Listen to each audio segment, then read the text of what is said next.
Assalamualaikum warahmatullahi wabarakatuh. Salam sejahtera bagi kita semua. Perkenalkan, nama saya Zakia Darajat STMT. Saya adalah dosen tetap di program studi D4 Teknologi Kimia Industri, jurusan Teknik Kimia, Politeknik Negeri Ujung Pandang.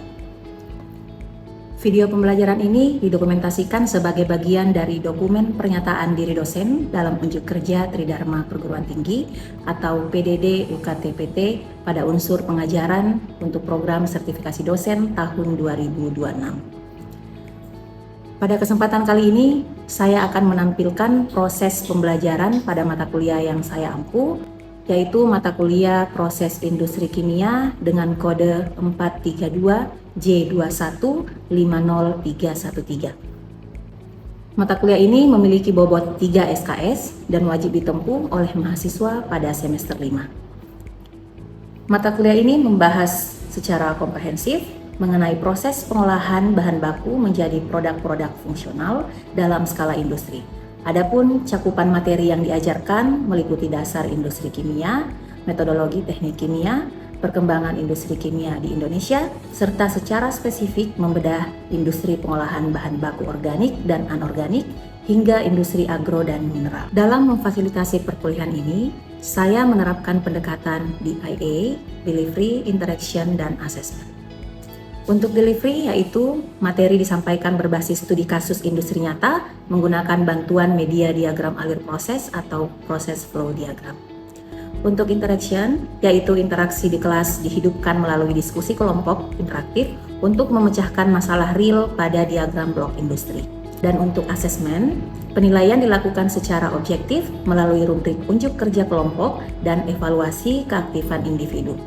Secara umum, capaian pembelajaran mata kuliah atau CPMK yang disasar adalah mahasiswa mampu mengklasifikasikan unit-unit yang digunakan dalam pemrosesan pada industri skala menengah, baik secara kimia maupun fisika, dari bahan baku hingga menjadi produk yang bernilai tambah. Fokus materi pada video pembelajaran hari ini diarahkan untuk mencapai sub CPMK, yaitu mahasiswa mampu mengklasifikasikan unit proses dan unit operasi dalam industri kimia skala menengah. Untuk mengukur ketercapaian sub kompetensi tersebut, terdapat 3 indikator penilaian yang saya gunakan, yaitu yang pertama, kemampuan mahasiswa dalam menjelaskan konsep unit proses dan unit operasi. Yang kedua, kemampuan mengidentifikasi tahapan proses dalam sebuah studi kasus. Dan yang ketiga, ketepatan dalam mengklasifikasikan dengan benar tiap-tiap unit pemrosesan tersebut. Mari kita saksikan proses pembelajaran selengkapnya.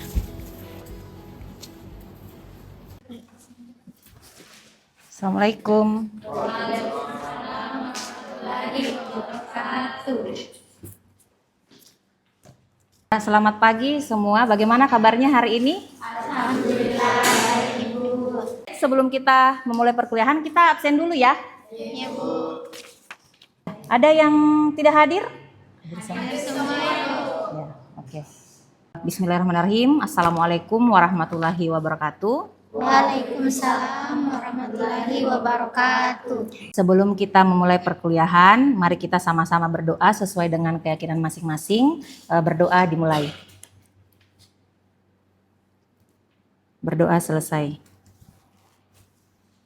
Baik, jadi pada pertemuan ini kita akan membahas tentang tahapan dan teknologi proses dalam industri kimia. Dalam hal ini ada unit proses dan unit operasi. Ini masih berkaitan dengan materi kita pada pertemuan sebelumnya terkait dengan klasifikasi industri kimia atau klasifikasi industri secara umum. Ada yang masih ingat pada pertemuan sebelumnya kita membahas industri apa saja? Ya. Industri primer, Ibu, ada juga industri sekunder, terus ada juga industri tersier. Ya betul ya. Jadi kemarin pada pertemuan sebelumnya kita sudah membahas ada industri primer, industri sekunder, kemudian ada industri tersier. Ada juga klasifikasinya berdasarkan prosesnya, berdasarkan bahan bakunya, industri terbagi menjadi apa saja. Itu kita sudah bahas kemarin ya. Nah, sekarang yang akan kita pelajari adalah bagaimana tahapan dan teknologi proses di dalam industri kimia itu sendiri. Untuk sub CPMK sendiri pada pertemuan ini yaitu mahasiswa mampu mengklasifikasikan unit proses dan unit operasi dalam industri kimia skala menengah. Jadi nanti pada pertemuan ini akan dibagi beberapa kelompok, kemudian di kelompok itu akan diberikan industri A misalnya, industri B dan seterusnya. Kemudian kalian akan ditugaskan untuk mengidentifikasi di industri ini ada unit apa saja. Kemudian yang mana yang tergolong unit proses, yang mana yang tergolong unit operasi. Nah, dalam materi ini, apa saja yang menjadi tujuannya? Yang pertama adalah menjelaskan pengertian unit operasi dan unit proses.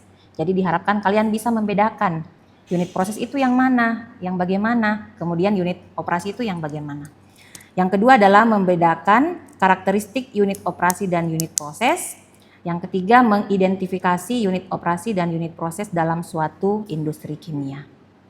Jadi seperti kita ketahui bahwa industri kimia itu ada beberapa rangkaian proses dari persiapan bahan baku sampai dia menjadi produk. Ya, kemudian bahan bakunya disimpan di mana, produknya disimpan di mana sebelum kita distribusikan. Ya, nah ini adalah tahapannya. Jadi tahapan proses dalam industri kimia yang pertama adalah penyimpanan bahan baku, kemudian yang kedua adalah pengolahan bahan baku, ketiga pereaksian bahan baku, kemudian yang keempat pemisahan produk, yang kelima pemurnian produk, dan yang keenam adalah penyimpanan produk. Jadi ini adalah tahapan-tahapan yang harus dilewati dalam industri kimia. Ya. Ketika kita ingin membuat suatu produk, misalnya A ditambah B menghasilkan C ditambah D. Ini adalah produk yang kita harapkan. Ini namanya produk utama. Selanjutnya yang D ini adalah produk samping misalnya. Nah, pada proses pereaksian bahan baku, hasilnya itu kan masih bercampur antara A dengan B. Jadi masih bercampur antara A dengan B. Sehingga harus kita pisahkan. Kita mau produk C saja sebagai produk utama. Kita akan pisahkan dia dengan produk D. Sehingga dilakukanlah proses pemisahan produk. Nah, selanjutnya pada tahap pemurnian produk, jadi produknya sudah terpisah nih, C tambah D. Kita lakukan pemurnian lagi. Misalnya produk yang kita harapkan adalah C. Di sini kan misalnya produknya itu kemurniannya 50%. Tapi produk yang kita inginkan itu adalah 95% misalnya. Sehingga harus kita murnikan ya, supaya kita mencapai kemurnian 95% itu sesuai yang kita harapkan. Nah, dia akan melewati proses pemurnian produk. Selanjutnya setelah dimurnikan sudah diperoleh nih produknya 95%, produk A. Dilakukanlah proses penyimpanan produk. Tahapannya ini ada bahan baku ini kemudian dia melewati yang namanya suatu proses. Prosesnya bisa proses kimia, proses fisika atau keduanya. Nah, pada umumnya biasanya keduanya ya, proses kimia dan proses fisika. Tapi ada beberapa industri itu prosesnya hanya proses fisika saja. Kemudian setelah melewati proses dihasilkanlah produk. Sebelum masuk ke dalam reaktor harus melewati persiapan bahan dulu. Bahan tambang tadi harus misalnya dikecilkan dulu ukurannya, kemudian dilakukan dulu screening, ya, kemudian dilakukan pengeringan. Nah, itu adalah tahap persiapan bahan baku. Gitu. Nah, selanjutnya setelah siap, setelah sesuai dengan kualifikasi reaktor yang akan kita gunakan, baru dia masuk ke dalam reaktor untuk diproses. Jadi di reaktor lah diproses bahan baku yang kita siapkan ini untuk menjadi produk. Nah, selanjutnya dari reaktor dilakukan pemisahan produk seperti yang tadi sudah kita bahas ya. Ada produk yang bisa di-recycle, ada produk utamanya, ada byproduct atau hasil samping, produk sampingnya. Nah, produk sampingnya itu adalah byproduct, kemudian pemisahan produk. Setelah sudah dipisahkan di sini, dia masuk ke pemurnian produk.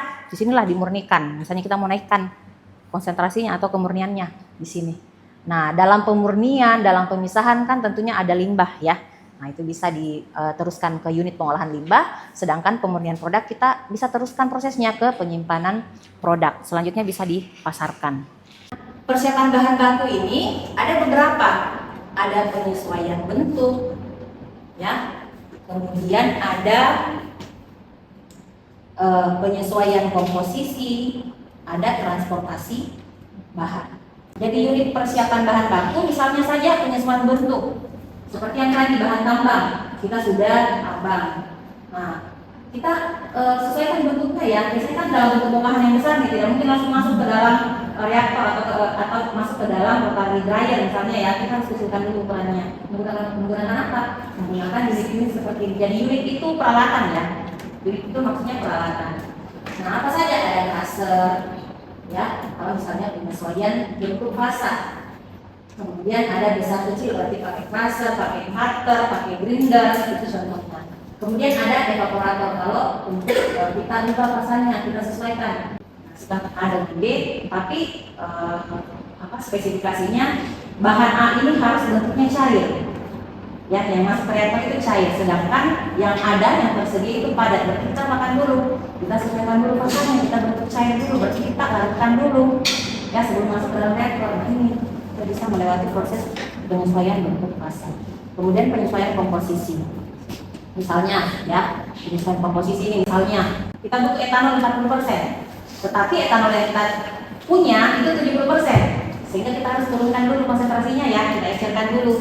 Nanti kita bisa masukkan dulu ke tangki pencampur supaya dia lebih encer. Kita campurkan dengan aqueous dan sebagainya. Seperti itu ya. Kemudian ada penyesuaian kondisi, misalnya suhunya, kita mau yang masuk ke dalam reaktor itu suhunya misalnya 45, tapi yang kita punya adalah suhu 30, sehingga kita harus naikkan dulu suhunya. Ya, kita sesuaikan dengan kondisi operasi.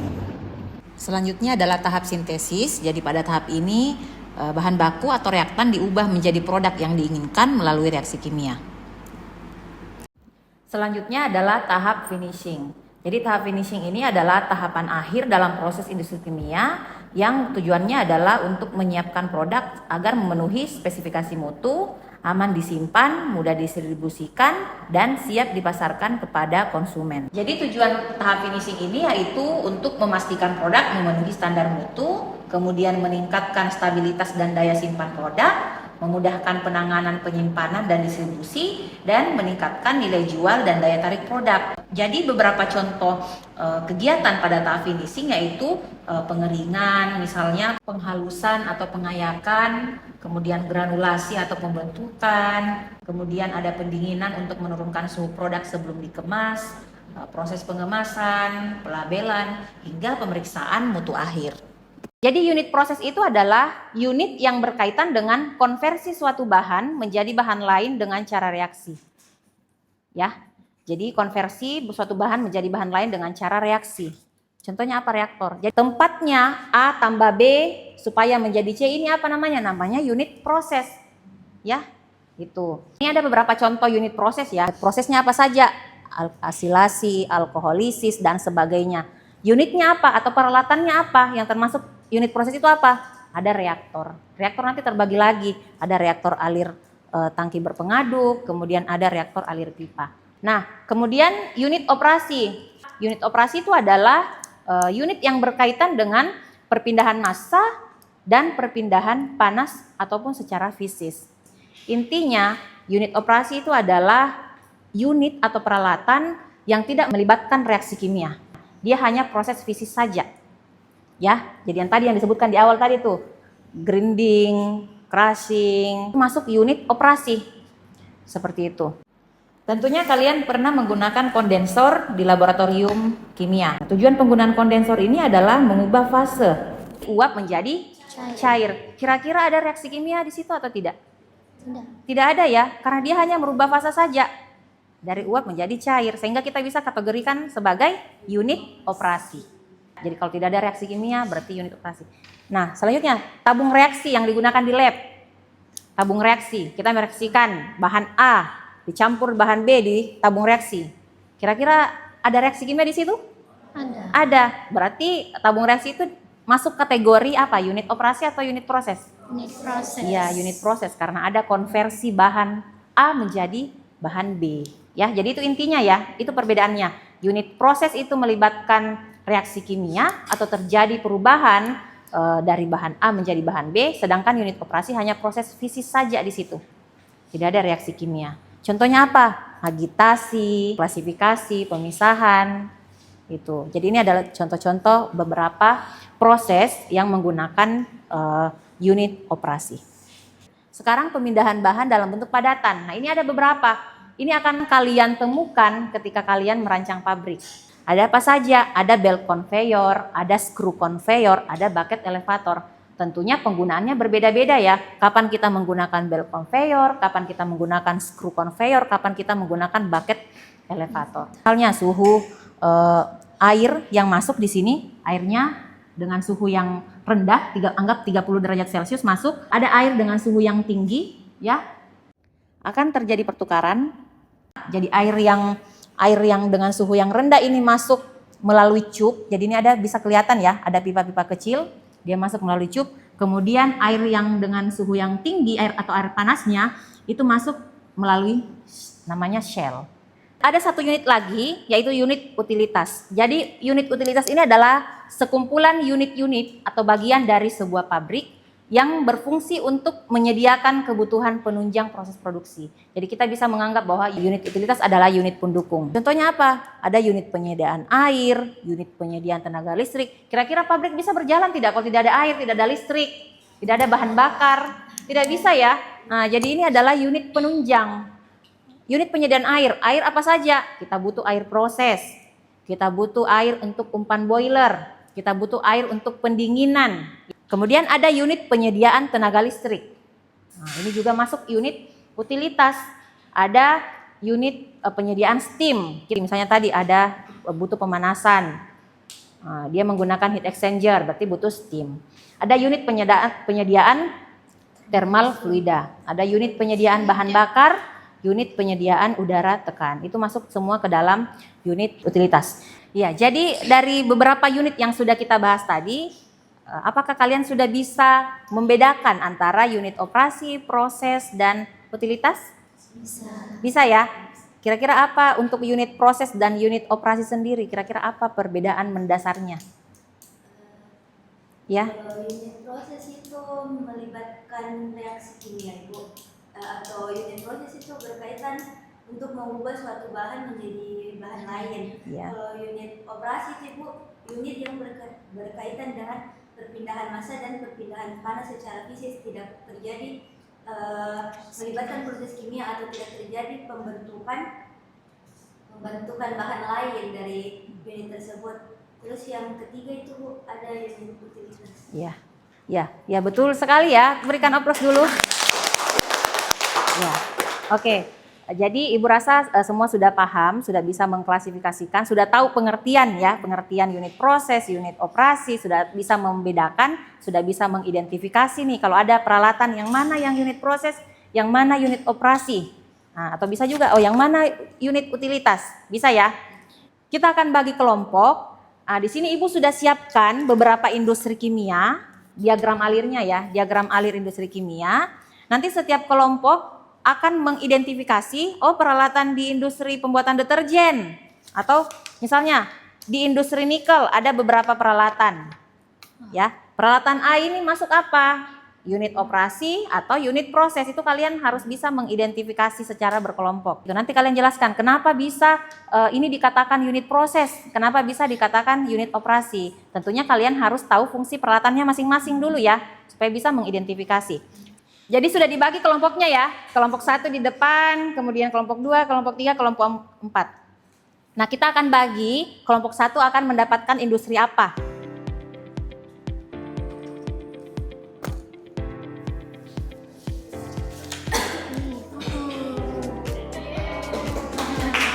Ya, kelompok 1 industri pupuk, bisa satu orang mewakili? Industri pupuk urea. Oke, selanjutnya kelompok 2.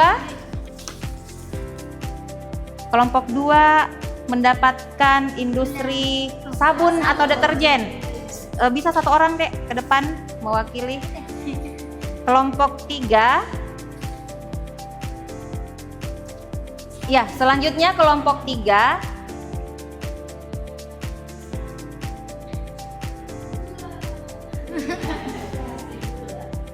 Kelompok 3, industri gula.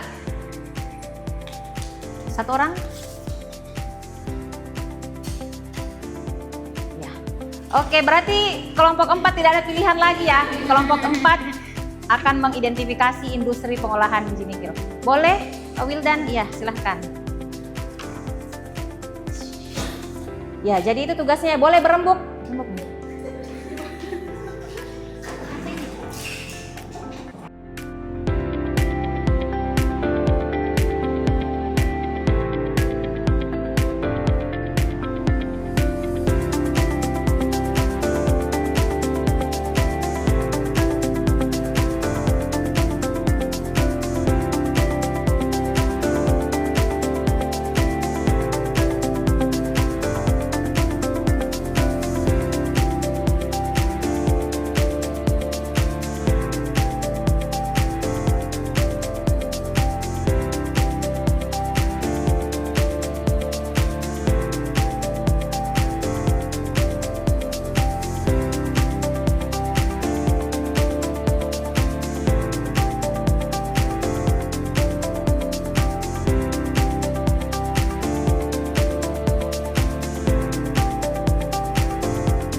Ya, silakan. Ini Bu yang Prilling Tower itu termasuk unit apa Ibu? Ya, Prilling Tower itu di industri apa? Pupuk urea. Iya. Iya, seperti yang Ibu sampaikan tadi, kalian bisa mengecek fungsi dari Prilling Tower itu apa. Dari situ kalian bisa menyimpulkan nih, Prilling Tower itu masuk apa? Unit operasi atau unit proses? Bisa dicek dulu fungsi peralatannya apa. Ya. Terima kasih Bu. Ya.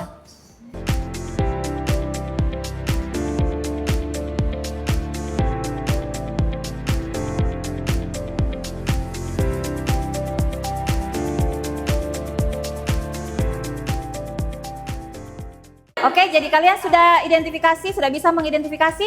Sudah. Ya, jadi peralatan apa yang sudah kalian identifikasi untuk industri yang diperoleh kelompoknya masing-masing, yang ditugaskan kelompoknya masing-masing, itu kalian bisa buatkan PowerPoint, ya. Jadi kalian bisa buatkan PowerPoint, nanti kalian akan mempresentasikan masing-masing pada pertemuan berikutnya. Baik. Ya. Jadi kalian presentasikan, tampilkan di situ prosesnya. Kemudian bisa dijelaskan juga fungsi peralatannya, kemudian disampaikan apa alasannya kalian mengklasifikasikan bahwa dia termasuk proses, dia termasuk operasi, atau termasuk utilitas, ya, seperti itu. Oke, sampai di sini ada yang ingin ditanyakan? Iya, silakan. Mau bertanya Bu, kan dalam suatu pabrik itu apakah dia selalu ada unit proses ataupun unit operasinya? Ya, baik.